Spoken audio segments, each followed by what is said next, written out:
Today, we're going to talk about someone who might be the most misunderstood person in history. Before you turn away, I want to ask you to stay with me and listen with an open mind. I know that even mentioning this person's name, Jesus, might make you want to shut this off. For many, his name has become tied to centuries of dogma, judgment, and pain.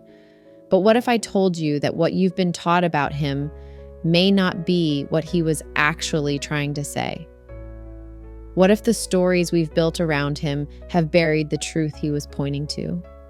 A truth that has the power to free us from the very suffering we've created in his name. Today, we're not talking about the Jesus of religion or tradition. We're talking about the teacher, the human being, and the presence he tried to reveal to us.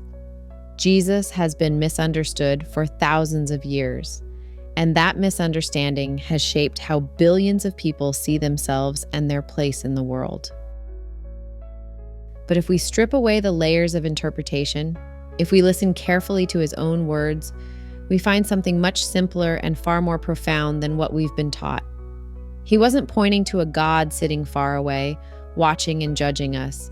He was pointing to the very essence of our being, the awareness in which all of life arises. In Psalm 46:10, he says, "Be still and know that I am God." Yes, we just need to be silent and look inward for that.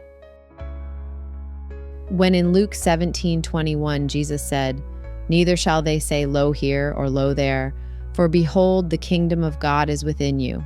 He wasn't talking about a place you go after you die. He wasn't talking about a reward for being good or following the right rules. He was pointing to something here and now. He was pointing to the awareness that is always present, the ground of your being. This kingdom isn't a physical location. It's not somewhere you travel to. It's the realization that the world you experience and the sense of you that experiences it are both arising in the same field of consciousness. Jesus was saying, look inside. What you're searching for isn't out there. It's the very awareness in which you're searching. But here's where things get tricky. This kind of truth isn't easy to grasp if you're still caught in the idea that you're a separate self, a person inside a body looking out at a world. Most of us live with this sense of separation. I'm here, and the world is out there. We think of ourselves as small, isolated observers, trying to make sense of a big, external reality. Jesus saw through this illusion. He realized that there is no separation. The you that feels like an observer and the world you observe are not two. They are one seamless arising in awareness. In Matthew 6:22, he emphasizes this unity by saying, "The light of the body is the eye. If therefore thine eye be single, thy whole body shall be full of light." When in John 17:21, Jesus said, "I pray they will be one, Father, just as you are in me and I am in you." He wasn't making a claim of superiority or exclusivity. He wasn't saying, "I'm different from you. I have something you don't." He was speaking from his own experience of this unity. The Father he referred to wasn't a distant deity. It was the awareness, the presence, in which all of life unfolds. And when he said, "I and the Father are one," he wasn't drawing a line between himself and others.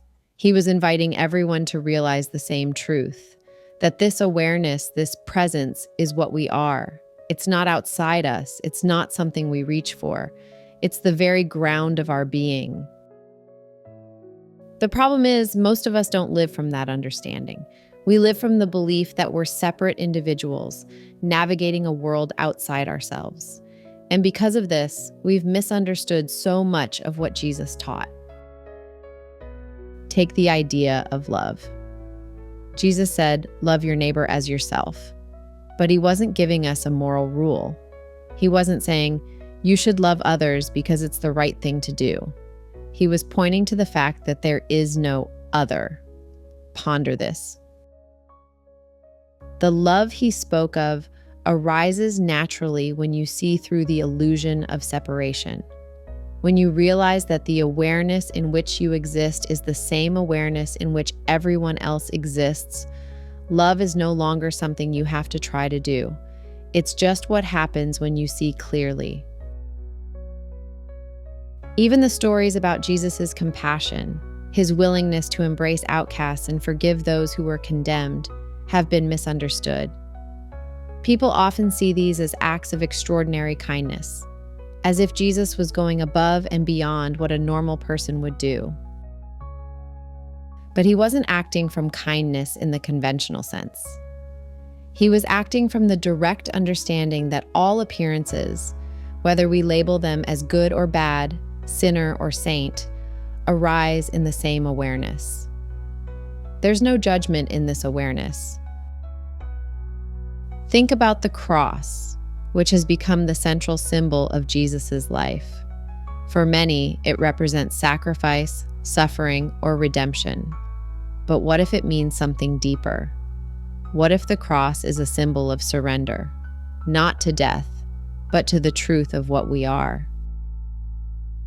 Jesus didn't fight to hold on to his life because he understood that the life he appeared to have wasn't his in the way we usually think. He had already let go of the illusion of being a separate self. He had already realized that what we truly are, the awareness in which all experience unfolds, cannot be harmed, cannot die. In Matthew 16:25, he points to this point by saying that, "For whosoever will save his life shall lose it, and whosoever will lose his life for my sake shall find it." The cross, then, isn't about loss. In Mark 8:34, he says, "All who want to come after me must say no to themselves, take up their cross, and follow me." It's about freedom from the illusion of a separate self. It's about letting go of everything you think you are so that what you truly are can shine through. This misunderstanding, that Jesus was pointing to something only he had, rather than something we all are, has shaped the world in profound ways. It's led us to create religions, rules, and hierarchies, all in the name of trying to reach something that Jesus was saying we already have.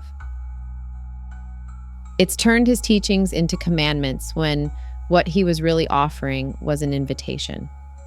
An invitation to see that the awareness he spoke of isn't his alone. It's not distant or exclusive.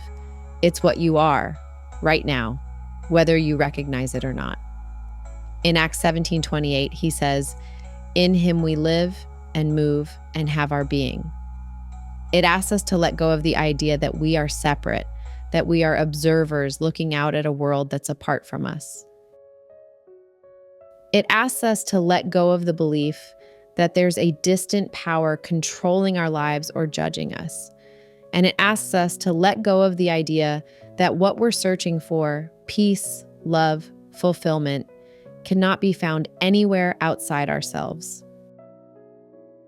This is the message that's been buried under centuries of misunderstanding. Jesus wasn't asking us to worship him. He wasn't asking us to follow rules or earn our way to some far-off heaven. He was asking us to see